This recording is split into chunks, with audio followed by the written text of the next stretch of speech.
اعوذ باللہ من الشیطان الرجیم بسم اللہ الرحمن الرحیم ثم اتبع سببا. اب یہ تیسری آ رہی ہے، ثم اتبع سببا. پھر اس نے ایک اور مہم تیار کی، یہ شمالی مہم ہے. حتی اذا بلغ بین السدین، یہاں تک کہ جب وہ دونوں پہاڑوں کے درمیان پہنچ گئے، دو دیواروں کے درمیان پہنچ گئے. تو یہ سمجھ لیجئے بحیرہ کیسپیئن داہنی طرف ہے مشرق میں، اور بلیک سی بحر اسود، اس کے درمیان یہ سلسلہ کوہ ہے، اور یہ پیرلل چلتے ہیں دو، اور ان کے درمیان سے پھر وہ درے ہیں کہ جن میں سے ہو کر شمالی علاقے سے جو وحشی قبائل تھے وہ آ کر یہاں حملہ کرتے تھے، تاخت و تاراج کرتے تھے، لوٹ مار کر کے چلے جاتے تھے، جن کو یاجوج ماجوج کہا گیا ہے. حتی اذا بلغ بین السدین، جبکہ یہ پہنچے ان دونوں دیواروں کے درمیان، وجد من دونہما قوما، تو انہوں نے پایا ان دونوں کے برے ایسے لوگوں کو، لا یکادون یفقہون قولا، یہ لوگ بھی ایسے تھے غیر متمدن، کوئی بات سمجھتے نہیں تھے، یعنی زبان ایسی ہوگی کہ جو ان کی سمجھ میں نہیں آ رہی تھی، لیکن یہ کہ کسی نہ کسی ذریعے سے انہوں نے اپنا ایک مطلب، اپنی ایک عرضداشت پیش کی. قالوا یا ذا القرنین، انہوں نے کہا کہ اے ذو القرنین، ان یاجوج و ماجوج مفسدون فی الارض، یاجوج اور ماجوج جو قومیں ہیں یہ زمین میں بہت فساد مچانے والی ہیں. فہل نجعل لک خرجا، تو کیا ہم آپ کے لیے ایک سالانہ خراج مقرر کر دیں، الا ان تجعل بیننا و بینہم سدا، اس کے عوض کہ آپ ہمارے اور ان کے درمیان ایک سد تعمیر کر دیں، ایک دیوار حائل کر دیں کہ وہ ہم پر حملہ آور نہ ہو سکے، یعنی درے کو بند کر دیا جائے. یوں سمجھیے جس اصول پر کہ آج کل ڈیم بنتے ہیں، ڈیم پہاڑی سلسلہ یوں آ رہا ہے، پہاڑی سلسلہ یوں آ رہا ہے، دریا درمیان میں سے گزر رہا ہے، آپ نے اس گزرگاہ پر ایک دیوار کھڑی کر دی تو یہ گویا کہ ایک آرٹیفیشل لیک کریٹ ہو گئی، پانی یہاں جمع ہو رہا ہے. تو اگر پہاڑی سلسلے دو چل رہے ہوں، ان کے درمیان جو راستہ ہے اس کو اگر بند کر دیا جائے، ایک دیوار کھڑی کر دی جائے، اور اس دیوار کے مضبوط دیوار ہو، تو ظاہر بات ہے کہ پھر ادھر سے کوئی آ کر حملہ آور نہیں ہو سکتا، ان کے لیے ایک حفاظت کا سامان ہو جاتا ہے. یہاں یہ سمجھ لیجئے کہ یاجوج ماجوج سے کیا مراد ہے. حضرت یافس علیہ السلام، جو تین بیٹے تھے حضرت نوح علیہ السلام کے، سام، حام، یافس. سامی نسل کے بارے میں تو ہم نے بہت کچھ سمجھ لیا کہ حضرت ابراہیم بھی سامی نسل سے تھے، پھر قوم عاد بھی سام ہی کی نسل کی ایک شاخ تھی، قوم سمود بھی اسی کی شاخ تھی. یہ تمام جو ہے یہ تو سیمیٹک ریسز ہیں. حضرت یافس کی اولاد نے یہ سینٹرل ایشین ماؤنٹینز کا جو سلسلہ ہے اس کو کراس کیا اور شمال میں چلے گئے، اور شمال میں جا کر دائیں بائیں پھیل گئے. پھر یہ میدان ہے، ٹنڈرے کے میدان اور فلانے میدان اور بڑے بڑے کھلے میدان ہیں. تو گویا کہ ایشیا کو درمیان میں جو سلسلہ کو ہے تقسیم کر دیتا ہے، ایک شمالی حصہ ہے، ایک اس کے جنوبی حصہ ہے.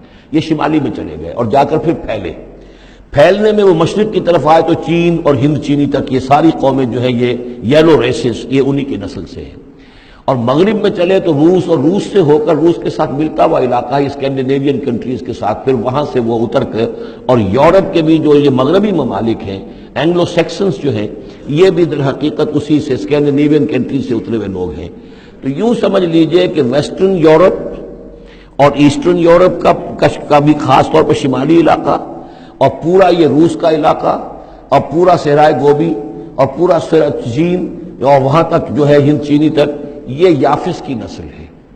یافس کے جن بیٹوں کے نام تورات میں آئے ہیں، کئی نام ہیں، وہ کوئی ایک دو نہیں، ان میں گوگ اینڈ میگوگ بھی ہے، توبال بھی ہے، ماسک بھی ہے. ماسک ایک شخص کا نام ہے، اور ماسکو ہو سکتا ہے کہ اسی نے آباد کیا ہو اور وہیں سے وہ نام بنا ہو.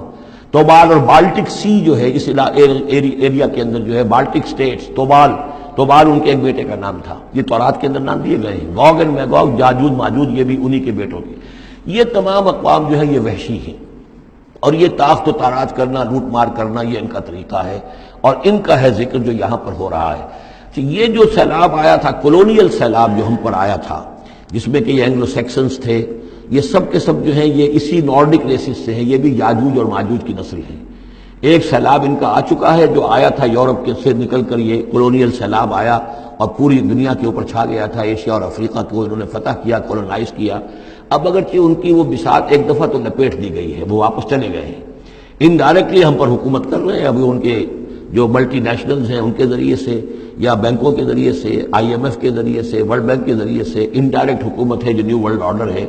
لیکن یہ ہے کہ ابھی ایک اور جو سیلاب ان کا آنے والا ہے وہ آتا ہے احوال قیامت کے معاملات میں. آرمگڈون کے بعد جب حضرت مسیح علیہ السلام کا نزول ہو چکے گا اور یہودیوں کا خاتمہ ہو چکے گا، اور پھر یہ کہ تمام جو عیسائی ہیں وہ مسلمان ہو جائیں گے، عیسائیت ختم ہو جائے گی حضرت مسیح علیہ السلام کے آنے کے بعد، اور مسلمان اور عیسائی مل کر ایک ملت بن جائیں گے، سب مسلمان ہوں گے۔ اس کے بعد آخری سیلاب پھر آنا ہے جو اس کے خلاف، وہ احادیث میں آتا ہے، پھر وہ یاجوج اور ماجوج کا ہوگا۔ اور میرے نزدیک یہ یاجوج اور ماجوج جو ہے وہ ایسٹرن علاقے سے آئیں گے، چائنا وغیرہ سے، ہند چینی سے۔ آرمگڈون جو ابھی ہونی ہے فوری طور پر بڑی جنگ، اس میں یہ لوگ جو ہے بیٹھے رہیں گے، یہ جنگ میں حصہ نہیں لیں گے۔ یہ مڈل ایسٹ میں جنگ ہوگی، یورپین پاور ساری ہوں گی، کرسچین پوری طاقتیں ہوں گی، اور ادھر جو ہے مسلمان ہوں گے، اور حضرت مہدی جو ظاہر ہوں گے، جو اللہ تعالیٰ ایک عنایت کرے گا مسلمانوں کو لیڈر عرب کے اندر، وہ پیدا ہوں گے، مجدد ہوں گے، اور ان کے ذریعے سے عرب کے اندر ایک اسلامی حکومت بھی قائم ہوگی۔ لیکن ان کے لیے مدد کے لیے خراسان کے علاقے سے فوجیں آئیں گی، مشرق سے آئیں گی، اور یہ علاقہ جو ہے وہ ہے جو ہمارے قریب ہے، اور ہم بھی اسی علاقے میں ہیں۔ اللہ تعالیٰ ہمیں توفیق دے کہ یہاں وہ ہم پہلے اس نظام میں خلافت قائم کریں، تاکہ یہاں سے پھر فوجیں جائیں اور حضرت مسیح کے ساتھ ہو کر اور حضرت مہدی کے ساتھ ہو کر عیسائیوں اور یہودیوں کے ساتھ جنگ کریں، اور بالآخر پھر یہ کہ پوری دنیا میں اسلام کا بول بالا ہوگا۔ لیکن جب یہ ہو چکے گا، اس کے بعد ایک سیلاب پھر آئے گا یاجوج اور ماجوج کا۔ تو یہ چونکہ پوری ایک سلسلہ ہے، ایک نسلیں ہیں اس کے اندر بہت سی، تو ان میں چونکہ تفسیری اعتبار سے بہت سی باتیں جو ہے مختلف آراء بھی سامنے آئیں گی، تو میں نے جو رائے میری ہے وہ آپ کے سامنے بیان کر دی ہے۔ اس وقت بھی وہ یاجوج ماجوج تھے جو ان شمالی دروں سے آ کر حملے کرتے تھے۔ قالوا یا ذا القرنین ان یاجوج و ماجوج مفسدون فی الارض، وہ جو میں نے عرض کیا ہے کہ قیامت کے قریب بھی معاملہ ہوگا، یہ سورہ انبیاء کی آیات 97-98 ہیں۔ حتی اذا فتحت یاجوج و ماجوج وهم من کل حدب ینسلون واقترب الوعد الحق فاذا هی شاخصۃ ابصار الذین کفروا۔ اب زیادہ دور نہیں، ہم سورہ انبیاء بھی قریب ہی آ رہی ہے، انشاءاللہ وہاں اس کو ہم پڑھیں گے۔ تو دو جگہ قرآن مجید میں یاجوج اور ماجوج کا ذکر ہے، ایک یہ جو قریب قیامت میں ان کا جو ظہور ہونے والا ہے، ایک اس وقت کا معاملہ یہ چھوٹا سا تھا کہ جو ذوالقرنین کے سامنے آیا ہے۔ تو کیا ہم آپ کے لیے ایک سالانہ خراج طے کر دیں تاکہ آپ ہمارے لیے یہاں ایک سد تعمیر کر دیں، ایک بند باندھ دیں یہاں پر؟ قال ما مکنی فیہ ربی خیر۔ اب دیکھیے ان کا کردار، ان کا مجھے جو کچھ میرے رب نے دے رکھا ہے، دولت دے رکھی ہے، مال دے رکھا ہے، وہ بہت بہتر ہے اس سے کہ جو تم مجھے پیش کر رہے ہیں، مجھے خراج کی ضرورت نہیں ہے۔ ہاں تمہاری ایک ضرورت ہے، میں وہ پوری کر دیتا ہوں۔ فاعینونی بقوت، مجھے مین پاور فراہم کرو، باقی ساری سامان جو ہے میں فراہم کر لوں گا، لیکن بہرحال اس کو بنانے کے لیے، دیوار بنانے کے لیے اور دونوں پہاڑوں کے درمیان اتنی بڑی جو سد تعمیر کرنے کے لیے جو مین پاور چاہیے، اعینونی بقوت، تو محنت کے ذریعے سے، مین پاور کے ذریعے سے میری مدد کرو۔ اجعل بینکم و بینہم ردما، میں ان کے اور تمہارے درمیان ایک موٹی دیوار بنا دوں گا۔ آتونی زبر الحدید، لاؤ میرے پاس تختے لوہے کے۔ حتی اذا ساوا بین الصدفین، یہاں تک کہ جب دونوں جو اونچانے تھیں اس کے درمیان کا پورا علاقہ پر ہو گیا، بھر گیا، وہ لوہے کے تختے جو ہیں اس کے اندر بھرے جا رہے ہیں۔ حتی اذا ساوا، برابر کر دیا دونوں بھانکوں تک پہاڑ کی، قال انفخوا، اب ان کا کہ آگ جلاؤ اس کے نیچے، وہ دہکا دی بھٹی جس سے کہ اب وہ لوہا گرم ہوا اور لوہے کی تختے جو ہیں وہ گرم ہو گئے۔ حتی اذا جعلہ نارا، جبکہ وہ سارے کے سارے لوہے کے جو تپ گئے خود اور سرخ ہو گئے۔ قال آتونی افرغ علیہ قطرہ، تو کہا لاؤ میرے پاس پگھلا ہوا تانبا کہ میں اس کے اوپر انڈھیل دوں۔ تو اس طریقے سے گرین فورس کنکریٹ سے بھی 10 گنا سمجھیے مضبوط شے انہوں نے بنا دی کہ اس میں لوہا اور پھر لوہا سیسا یا تانبا پلایا ہوا، تو اس طریقے سے ایک بڑی مضبوط دیوار قائم کر دی۔ اس دیوار کے جو آثار اب بھی موجود ہیں، دیوار تو موجود نہیں ہے، یہ داریال اور دربند کے درمیان یہ کشادہ راستہ ہے اب بھی، یہ ویسٹ کوسٹ جو ہے کیسپین کا، اس کے ساتھ اس کی لمبائی 50 میل اور اس کی اونچائی 29 فٹ اور 10 فٹ چوڑی یہ دیوار تھی جو اس وقت بنی ہے۔ یعنی جس طریقے سے کہ بنتے ہیں بڑے بڑے بند، ان سے بھی بڑی یہ تھی سد تعبیر کی گئی۔ السد العالی کہلاتا ہے اسوان ڈیم جو ہے، جو مصریوں نے بنایا تھا، بہت بڑا ڈیم، السد العالی، اونچی دیوار۔ تو ہمارے ہاں یہ تربیلا اور منگلا یہ سب کیا ہے، یہ اسی طرح کے ڈیم ہیں کہ پہاڑی سلسلے آ رہے ہیں، دریا جا رہا تھا، وہاں آپ نے دیوار کھڑی کر دی، پانی رک گیا اور وہ جھیل بن گئی۔ فمستطاعوا ان یظہروہ، تو انہوں نے کہا کہ اب یہ لوگ نہ تو یہ اس کے اوپر سے آ سکیں گے، اس کو نہ چڑھ سکیں گے، وما استطاعوا لہ نقبا، نہ اس میں کوئی سوراخ لگا سکیں گے، نقب لگا سکیں گے۔ قال ھذا رحمۃ من ربی، یہ سب اتنا بڑا کارنامہ کر کے بھی انہوں نے کہا یہ سب رحمت ہے میرے رب کی طرف سے، میرا کوئی کمال نہیں، یہ سب اللہ کی طرف سے ہے۔ فاذا جاء وعد ربی، اور جب میرے رب کا وعدہ آئے گا، جعلہ دکا، وہ اس پوری دیوار کو جو ہے ریزہ ریزہ کر دے گا، ختم ہو جائے گی دیوار. اب وہ دیوار وہاں موجود نہیں ہے، وہ ختم ہو چکی ہے امتداد زمانہ سے. اب اس کے کوئی آثار باقی نہیں رہے، بس آثار معلوم ہو جاتے ہیں کہ یہاں وہ دیوار ہوتی تھی، جس سے یہ میں ڈائمنشنز آپ کو دیے ہیں. وَكَانَ وَعْدُ رَبِّي حَقًّا، اور میرے رب کا وعدہ جو ہے وہ حق ہے، سچ ہے، پورا ہو کر رہے گا. وَتَرَكْنَا بَعْضَهُمْ يَوْمَئِذٍ يَمُوجُ فِي بَعْضٍ، اب جب یہ وقت آئے گا اللہ تعالیٰ کا قیامت کا وقت، تو ہم چھوڑ دیں گے اس روز ان کو، یہ ایک دوسرے میں گتھم گتھا ہو جائیں گے.